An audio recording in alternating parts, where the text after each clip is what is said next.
Hello and welcome to the Rotary Times Show, a public service program presented by Rotary District 7610.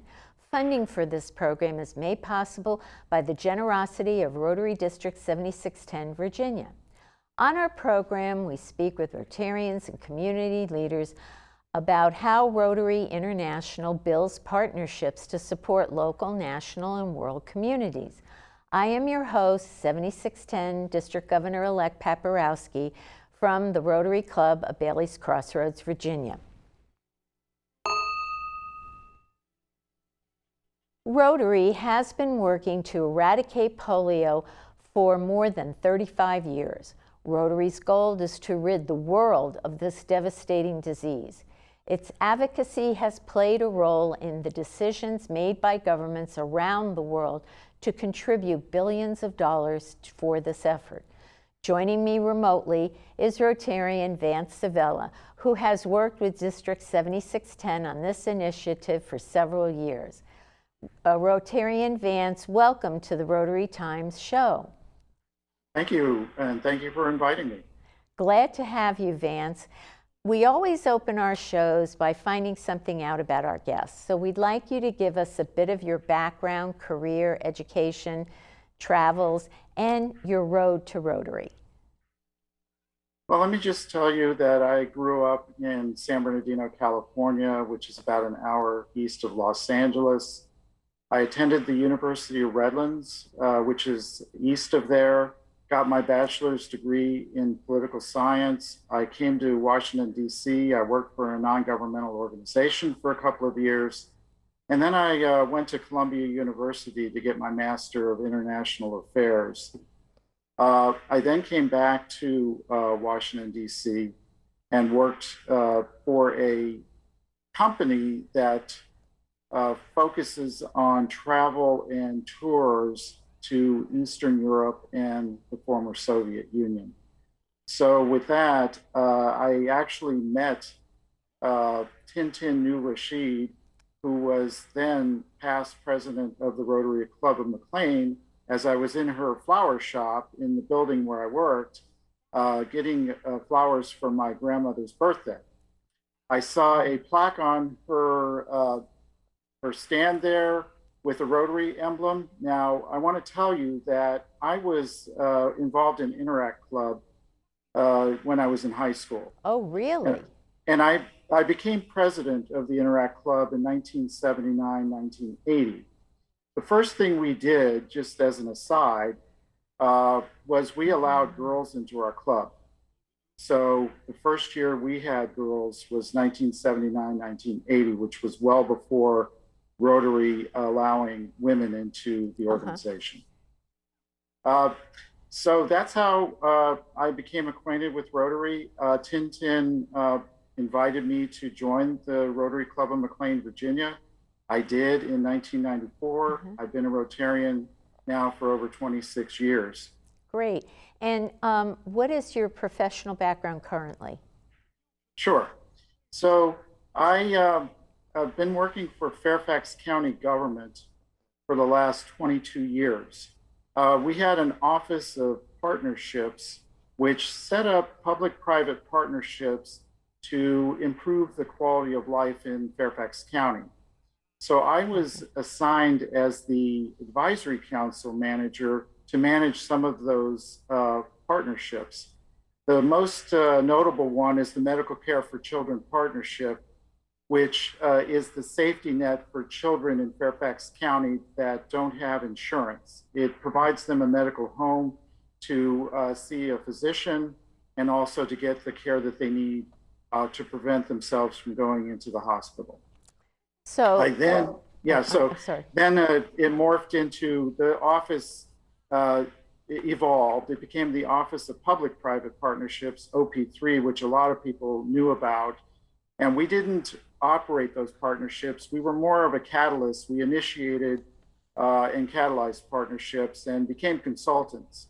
Right. But what happened in 2019 was there was a big change, and we have now become the Department of Economic Initiatives. So I actually now serve as the Fairfax County liaison to Fort Belvoir, and also am the staff coordinator for an important board committee, authority and commission called the Economic Advisory Commission.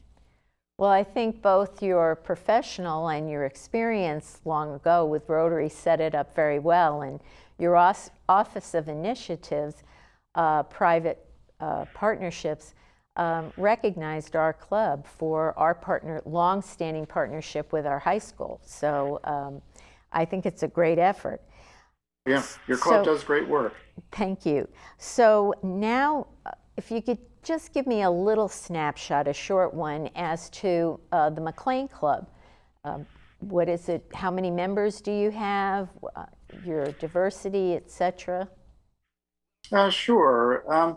Our club has averaged between 50 and 60 members for pretty much the entire time I've been a Rotarian. There was one year where we did get to 70, but then it went back down again. We currently have 51 members. 39 are men and 12 are women. We unfortunately, like many clubs, are growing older. So 88% of our club are ages 50 and above. Right. Okay.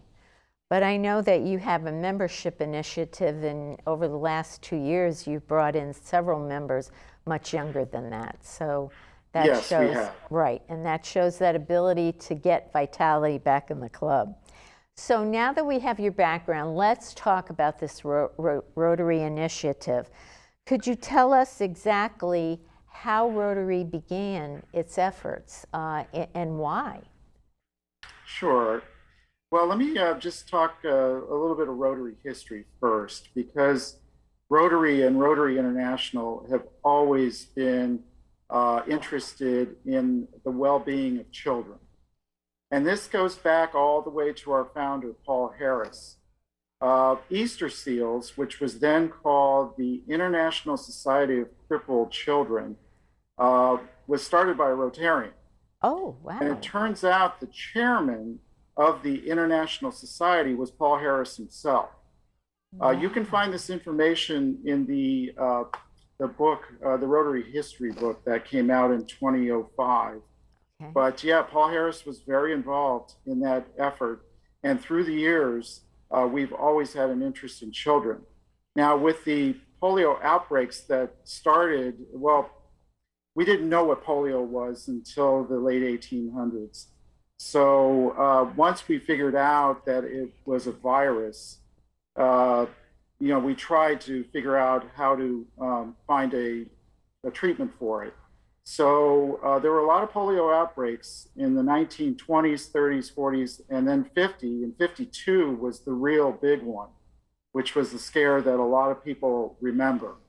Well, that led to two things. One was Dr. Jonas Salk created the inactive polio vaccine that we now take in America. All of our children are immunized with that vaccine.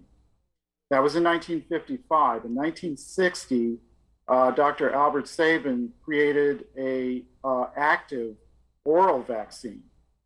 Now, the thing is, the oral vaccine was much more cost effective in trying to have mass vaccination efforts.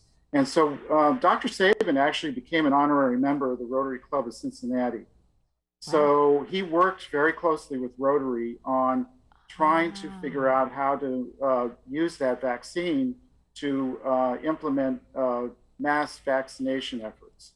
So then did they start, if I can just say, then Rotary actually began this initiative in 1985 or so? Well, it was actually 1978. Okay. Exactly, because we started the grant program called Health, Hunger, and Humanity, 3H grant program. The first grant program that came out of that was an effort to immunize 1 million children in the Philippines. There was a doctor, Dr. Santos, in the Philippines who was a Rotarian, and he wanted to lead the effort there to immunize those children with the Sabin, the oral vaccine. Right. Well, it worked. That original grant was for $760,000. Well, there were subsequent grants. It ended up that a total of over 6 million children were vaccinated in the Philippines through subsequent grants. Mm-hmm. We then went to Haiti, Morocco, Bolivia, Cambodia, and some other countries and tried it there as well through the 3H program, and it worked. So in 1985, and let me just say that we were consulting with the World Health Organization all along because we wanted to know how we could do this. And right. So their advice was key to all of this. Well, in 1985, after we had done this a few times, we went to the United Nations, we went to the WHO and basically said, look, well, we've galvanized these volunteers, these physicians, these healthcare workers to make this work. So can you now partner with us in this effort because we can't do it by ourselves? And this gets back into my job with the Office of Public-Private Partnerships. Right. The county realized we couldn't do it alone. We needed partners. So exactly. So basically, they came back and said, well, it's going to cost a lot of money. So can you help us raise $120 million? And so we reconvened ourselves and said, look, we can do this. Let's go ahead and raise $120 million. Well, note that in 1980 was the 75th anniversary of Rotary International. Right. So the goal was to try to get that $120 million by the 75th anniversary.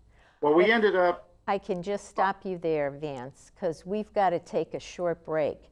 And this is a perfect example of how Rotarians envision and then go into action and make it real.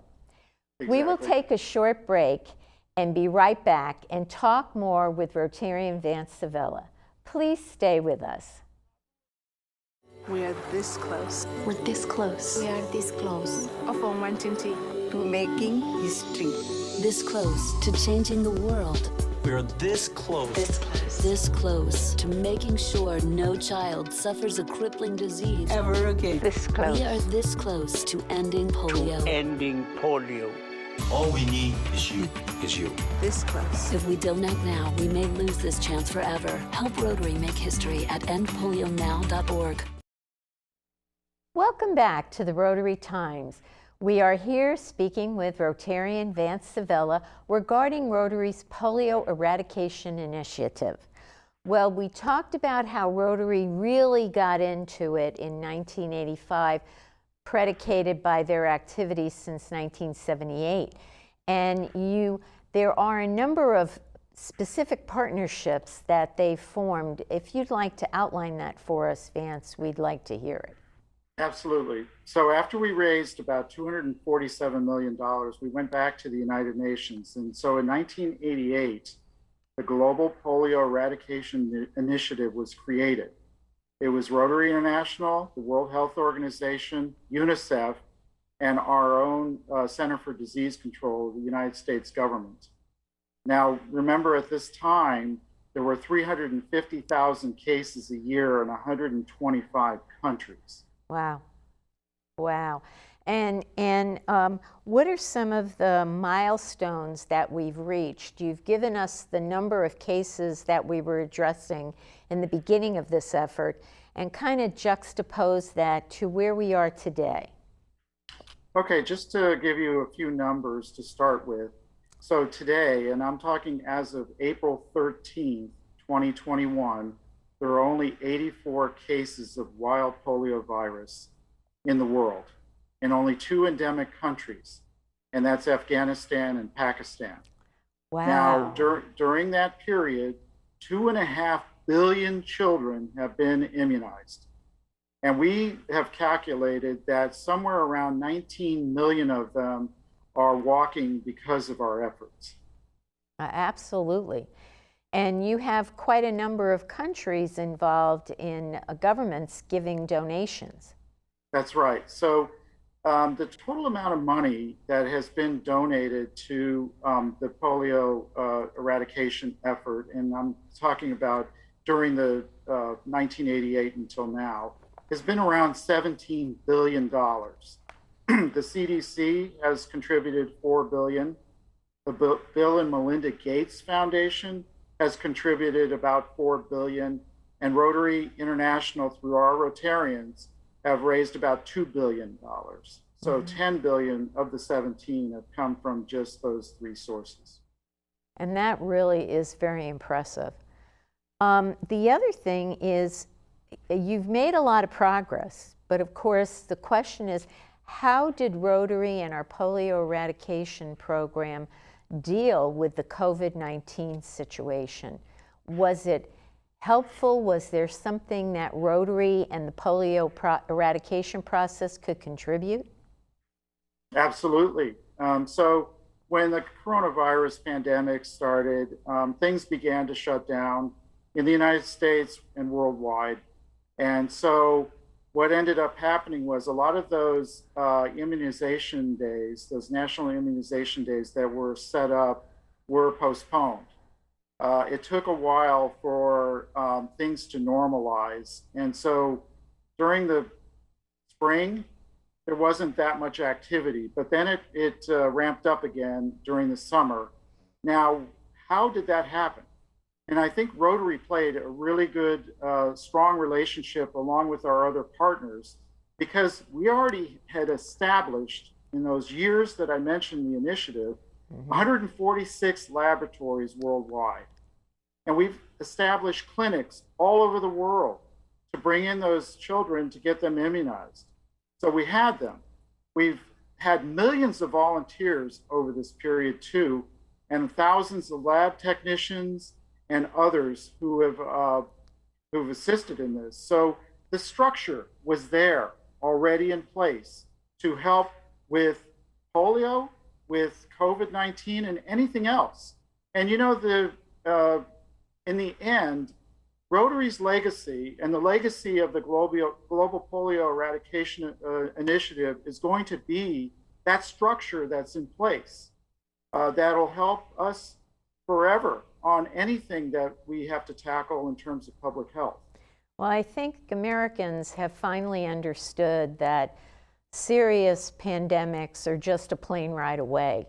And so therefore it is in our interest to make sure that we do eradicate this disease from the rest of the world. You've gotten it down to 2 countries, and I know that there's a protocol.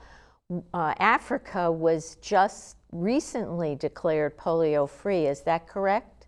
Yes, in August 2020, which is the miracle, because this happened during COVID-19.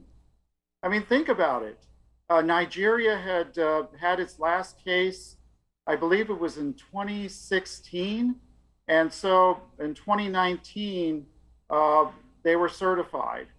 But there was still some activity going on in Africa, and they officially announced Africa polio-free in August of 2020, which is during the coronavirus pandemic. I mean, that's wonderful. Now we're going to kind of bring it home. And tell us your story about how you, our local sports team, and polio, Rotary's polio eradication program came together. Sure, I'd be happy to. Well, let me just tell you that I was the district Polio Plus chair from 2008 to 2012 for 4 years. And it was during that time that the Bill and Melinda Gates Foundation came up with the first challenge to Rotary International and to Rotarians. And it was a massive challenge. They were going to put up $355 million if we could match it with 200 million. So it's a total of $555 million. So I actually served the 3 years of that campaign. We raised about, I think it was over $350,000 during those 3 years in the District 7610. So it was a pretty successful effort on our part. However, what happened in early 2010, I got a call from John Osterland, the general manager of the Rotary Foundation. And he said, Vance, you know, I know you're a big baseball fan. What do you think about us doing an End Polio Now night at the Washington Nationals? And it can be with the Chicago Cubs. And I knew he was a big Chicago Cubs fan. So I said, oh, sounds fine. So when he told me the date, I said, oh no, my nephew's getting married in San Francisco. I can't actually go, but I'll do whatever I can to help you with this. So the night took place in 2010 with the Washington Nationals. We had hundreds, and I want to say probably around 500 people there, Rotarians, friends, and others. And what the Washington Nationals did was they sold us discounted tickets based on group pricing. And so we could actually add a few dollars to that and still be under the actual retail cost of the ticket. And that those $5 would go to Rotary's Polio Plus program. So we've raised tens of thousands of dollars with the Washington Nationals on this effort. Now, how did it end up that we continued this? And we've actually continued this until the coronavirus hit last year, and I'm expecting us to continue this into the future with them. One of the persons I was dealing with moved over to DC United. So immediately I took advantage of that and I said, look, we got to do this with DC United. And then because of my involvement with the Asian American Chamber of Commerce here in the Washington, D.C. area, I got a call from the Washington Wizards. Now, Monumental Sports owns the Wizards, the Capitals, and the Mystics. And so they wanted to do an Asian night. And I said, well, you know, I'm a Rotarian. How about if we also do an End Polio Now night? So that's how we ended up picking up all three of those sports teams. And we did them until, again, the coronavirus hit last year. And again, I expect us to resume that once it's safe to attend those types of events. Well, we have every sports team covered. We have every Rotarian sports taste covered. So I hope we'll continue to have people supporting that and coming out to the games. Now, what do you think? One of the things that I want you to talk about very quickly, because we only have a few minutes, is what do clubs need to do to keep this effort going? And let me just say real quickly, this is the reason I joined Rotary, and I have a vested interest because I am the child of a polio survivor. And you are never cured of this disease. You only survive it, and it is with you for a lifetime. And it does come back to be more aggressive when you age. So what do clubs need to do to make sure we get Afghanistan and Pakistan rid? Well, let me just say I really appreciate your passion for polio eradication. And yeah, I know some others who knew somebody who had polio, and now they're having the post-polio syndrome as they grow older. So anyways, we're trying to keep clubs very focused on this. And so with the COVID-19 pandemic, clubs around the world are doing a lot to help with PPE and things like that. But that's actually also helping us with the polio eradication effort. So they are hand in hand, because again, we've set up the infrastructure, the system. The system is in place to deal with any kind of health crisis or pandemic or anything like that. So that's one thing. The other thing is the Gates, Bill and Melinda Gates Foundation continue to support Rotary's Polio Plus program. And so the latest challenge is that Rotary International raised $50 million this Rotary year, and they'll match it 2-to-1, which means they put up $100 million. So the ask of every club is $1,500 per club. Okay. It isn't very much money, but I realize that the pandemic has made it a little bit more difficult to fundraise, but I think there are virtual ways and other things that can be done to raise that much money. It's not a very significant amount of money for a club, but then again, you know, there are clubs around the world that don't have the resources that we do here. Well, Vance, Thank you so much for being here. We could talk for a long time, but unfortunately we have to close our show. Well, thank you again for inviting me, and we'll continue the effort to eradicate polio in the world. Funding for this program is made possible by the generosity of Rotary District 7610, Virginia. For the Rotary Times program, I am your host, 7610 District Governor-elect Pat Borowski from the Rotary Club at Bailey's Crossroads. You are welcome to join us at a Rotary Club in your area for breakfast, lunch, dinner, or a service project. You can find a club near you by looking us up on the internet. Many clubs are hosting meetings virtually or in some hybrid format. You only need to look us up for the details. Remember, our time is your time, and together it is time well spent. Please join us for our next program as we continue to celebrate Rotary's 116 years of doing good in the world through service above self.